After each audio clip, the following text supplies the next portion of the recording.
Um, Eddie had a beautiful way of looking at the world, and he taught me something about that.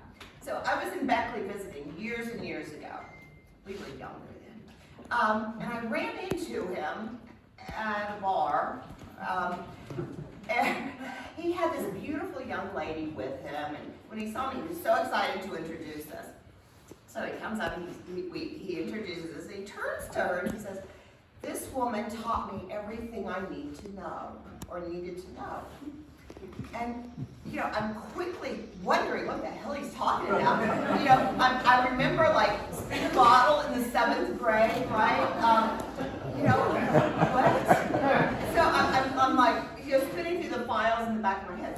And she looks at me, her eyes get big, and she goes like this, "Oh, thank you." That took me back. I didn't even know what to say. I didn't need to, I didn't want to challenge the whole thing. She was like in awe, and I'm like, "Oh, okay." So later on, I catch up with Eddie, and I'm like, "Eddie, why do you tell people crap like that?" And he says, I said, that is just not true. And he says, "Oh, darling, it is true." He said, "With just one kiss, you taught me how to love." Those are the lessons we got from Eddie. That's the lesson. So throughout the years we've chatted, and he's taught me a lot of things about looking at the world through loving eyes. And I just wanted to share that he was a romantic. And some people might say he was a flirt, but I think he was a romantic, like Romeo or something. So wanted to share that. That's like my favorite memory. It was so Eddie. It was so Eddie. Well, I'll leave you with something he would always tell me on the telephone as we would hang up on those late night chats. "Until we meet again, I will be caressing myself and moaning your name."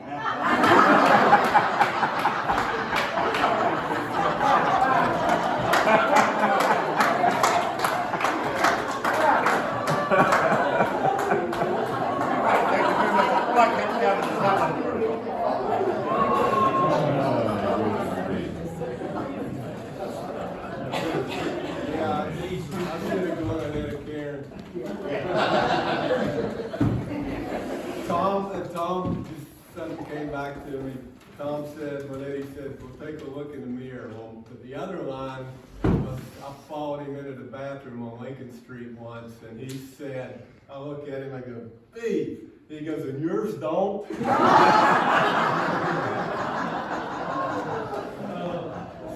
I was having dinner with Doug and Ox last night. Doug says, "You gonna say something tomorrow?" I said, "No, I don't think I got it. I don't think I'm gonna do that."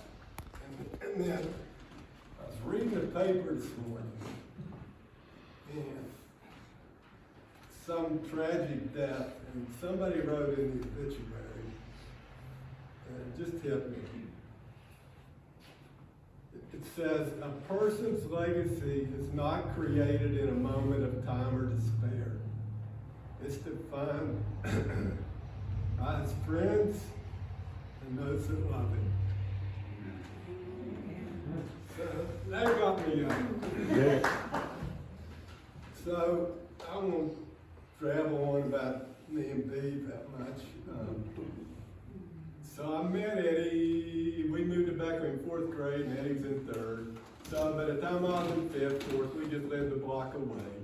And so it got to the point where we kind of bonded. We played sports, and like everybody else here in South Beckley did.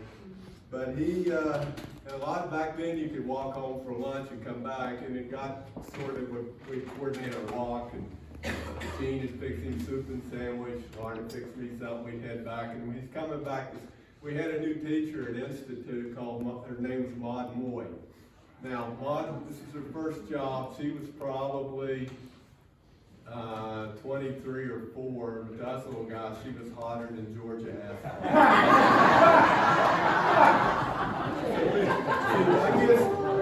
Jean gave me an apple, and he took it into her, and he goes, "Dear Mrs. Moy, I thought you'd like this apple." So he was a little boy himself as a fifth grader. So then we're playing basketball, or football wasn't my game. I was a little too small. So we played for Park here, and Beaver was the shortest quarterback in the history of junior high football. They get behind the center and they couldn't even see. So we're playing an 8th grade game against Oak Hill. And we had a guy at Coach McNish called Casey Jones. I don't remember his real name, but he was maybe 190 to 200 pounds in the 8th grade. I mean, he just ran over people. He was our fullback. And so we ran a sweep to this side of the field over and never forget it. And the guy from Oak Hill hits him and takes the right side linebacker, hits him and takes him out. I mean, out. We had to go pick the guy up and carry him off the field, and nobody had been, he's like Goliath. Nobody had ever seen anybody. We couldn't even tackle him in practice. So the next play, Beaver calls, but the one time, because we never threw the ball, but every once in a while they'd throw the end around, run the end around reverse, and Beaver calls it. And I was supposed to get the ball, run the next guy's side of the field. I said, "Beaver, don't you dare call it." He goes, "Coach McNish called." I said, "Beaver, you check it off, you call something else." In the huddle, I said, "I'm not going to take it, so you might as well."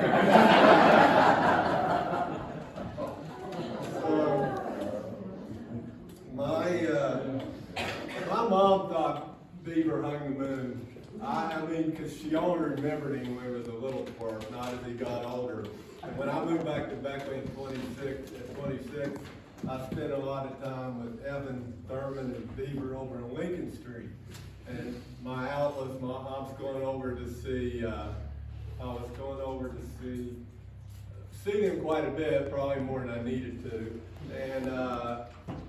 And Mom would say, "Well, you and Eddie going to do something today?" Yeah, she goes, "I don't know about that Evan Thurman. He's a bit of a rascal." And I said, "Mom, I got news for you. They're both rascals."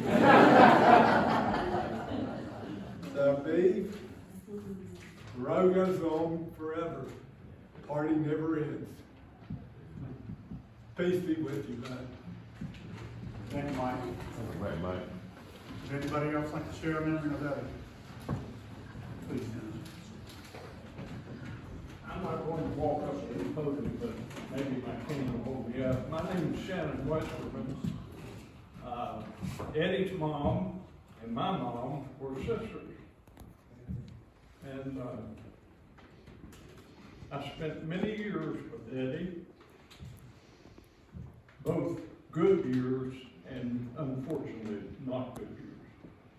Debbie and Judy one time called me. Let me back up. I went out to the hospital and Eddie was in bad shape at the hospital.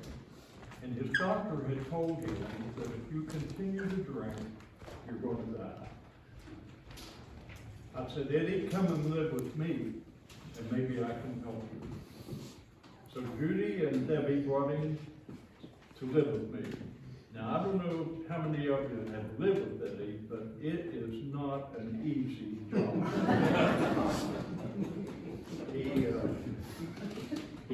He came to live with me, and we had gone to Kroger's one night, and I happened to be in AA, very active in AA, 31 years in AA, and I worked with a lot of people.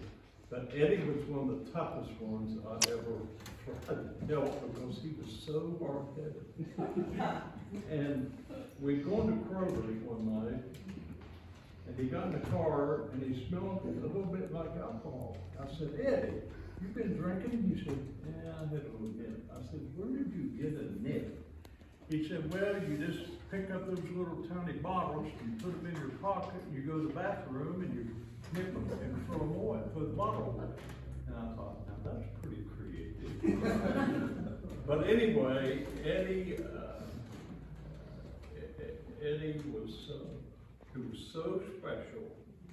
And I remember him when he worked for Gates, and I remember him when he went to 911, and I remember him when he was really down and out. But the one thing about Eddie that I always respected was the fact that he was so determined to be a better person.